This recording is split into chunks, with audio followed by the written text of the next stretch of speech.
This is Tom Pierce from The Scale Nerd. It's been a while since I've done a video. I've kind of gotten away from the traditional static scale models and some of the sculpting projects I've been working on. I've been working pretty heavily in the RC scale stuff, specifically these RC crawlers. So this is a kit that I did here recently, the Axial SEX10 Pro crawler. And so I've already taken a Dodge Power Wagon body and painted it all up in a nice graphic to promote my buddies down at Three Brothers RC.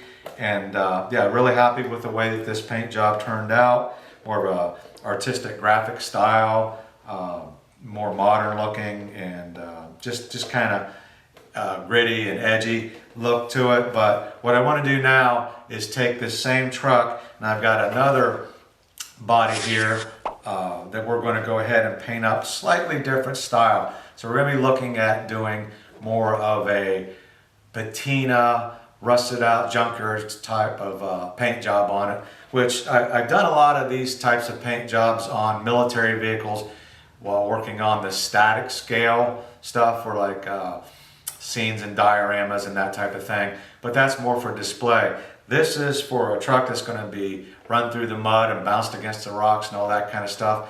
So it's going to be a little bit different. Traditionally, when we do our paint jobs for these RC trucks, we actually, start with a clear body like this and paint from the inside out so that when the truck gets abused, it doesn't just scratch that nice pretty paint job off. Now it's going to scratch up the truck, but it doesn't scratch the paint off. So I don't want to put a bunch of work into this paint job just to get it all scratched off. So I got to do something a little bit differently because the patina, weathering, and rusting is very difficult to do from the inside. So what we're going to do on this project, it's the first time I've done this type of paint application to an RC truck.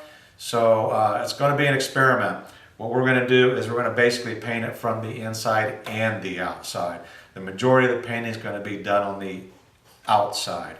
With a graphic style like this, you pretty much paint everything from the inside and then back it or seal it with a heavy coat of enamel to protect that paint from the inside.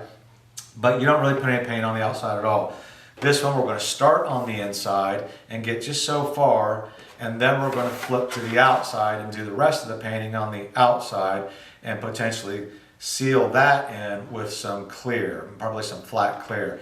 So still working that all out in my head, but I've got the truck body already cut out and trimmed out from what you get from the factory, and then I've gone in and drilled all my holes for the mounting to the truck. So it's really ready to mount on the truck. It just needs painted. So I've got to go in and wash the truck out real good. So I've got to wash the inside out so that the paint will adhere to the inside. Get that done, and then once that's completely done, we're going to peel this protective cover off the outside, wash the outside, and then we'll start working on our painting on the outside. So let's go ahead and get started with this Dodge Power Wagon paint job.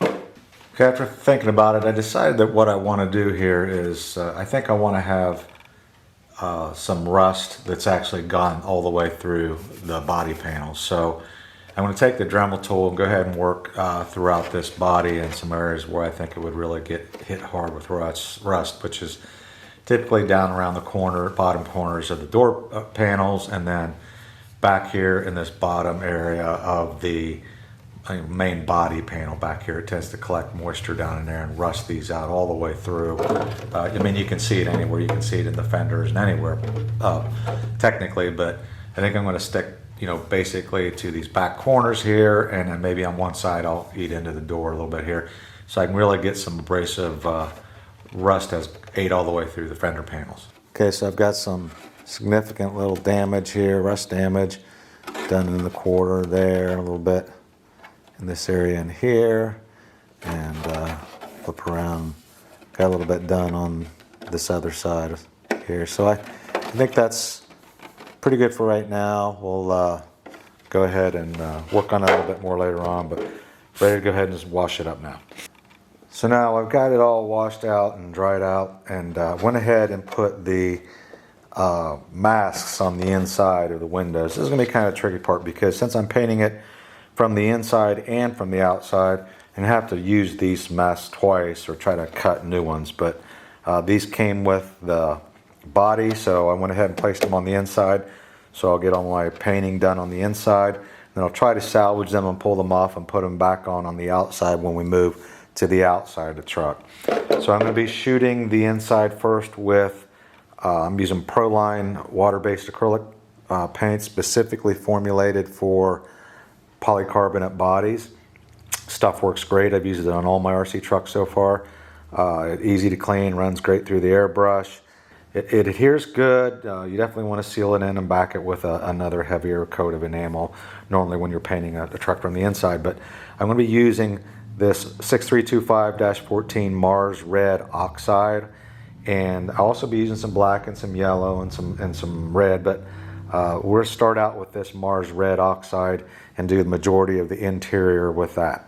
So I'm running in an Iwata Eclipse HPCS airbrush. It's a great airbrush. I use it on all my scale stuff, and got it mixed in there. And I also mix in about 10% of the Proline paint reducer, so it just makes it run through the airbrush a little bit better. And yeah, I just had really good success with running this, about a 10-to-1 ratio with the paint. And so we'll go ahead and get started. Run about 25 to 30 pounds air pressure, and here we go.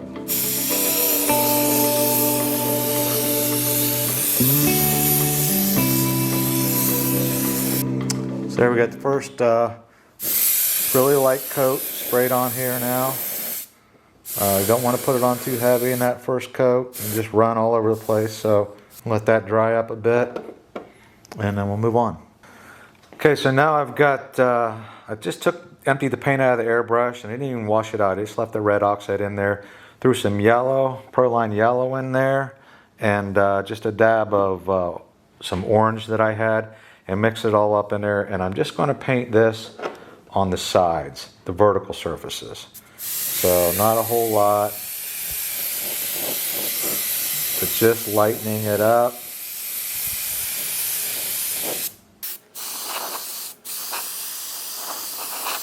This paint is pretty translucent, so as you keep adding layers on there, it keeps modifying the color. So now I've left that red paint in the gun, and then went ahead and threw some black on top of it so it's not jet black. And I'm going to go ahead and start adding this black over top of the orange. Not real heavy, but it's just a start.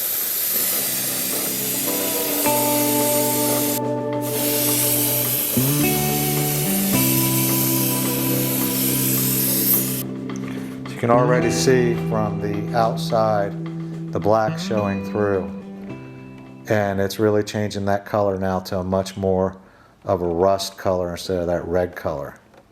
So this is the side I haven't really done much on, as opposed to this side where I've already started it.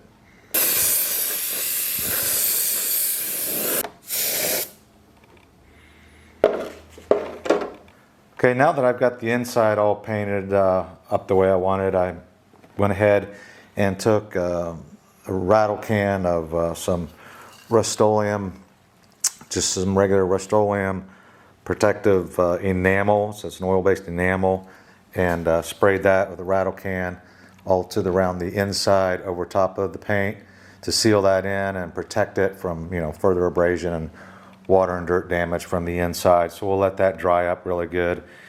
Okay, so now we'll go ahead and peel that protective layer off the outside of the truck. Okay, so next I'm going to try to see if I can peel back these window masks from the inside and reuse them on the outside. One mask here that now I can flip around and put on the outside. There. So we got all the masks moved from the inside to the outside and ready to move on. Okay, something I'm doing now that I don't normally do when I'm painting from the inside is I'm taking a really super fine grit sanding sponge here. It's got a little bit of grit to it, and going on ahead and just kind of buffing it down. So I don't know if you can see that in the camera, but it takes it from a super shine here to just a little bit of dullness to it. You can see that in there now. And it's going to help the paint to adhere a little bit So what I'm doing now is I'm going through and adding masking tape around the trim areas around the windows that I don't want to paint the color of the truck. So these are going to probably end up being chrome. So I'm covering those up now so that after I paint the colors of the truck and the weather and some of the weathering, then I'll go back in and paint the chrome on here and finish that up as well. So I'm going to keep that masked off so that if the chrome scratches off, it'll show rust behind it.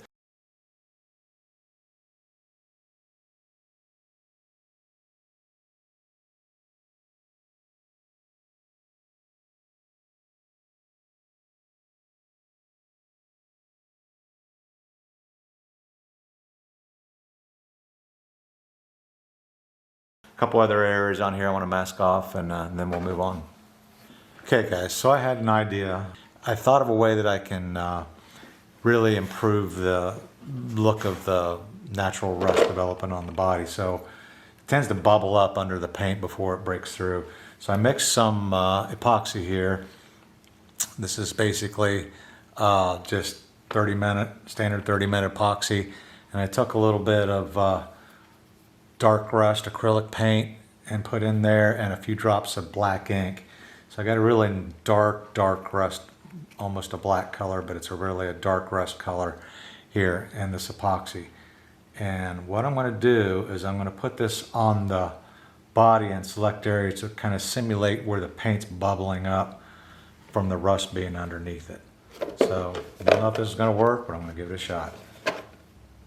And if you're wondering why I colored it, it's because when the rocks start chewing this off of here, because it will happen when I'm out on the rocks, it's going to start scraping some of this off of there. I don't want this shiny epoxy showing through. I want it to be this dark rust color as it gets worn off of there.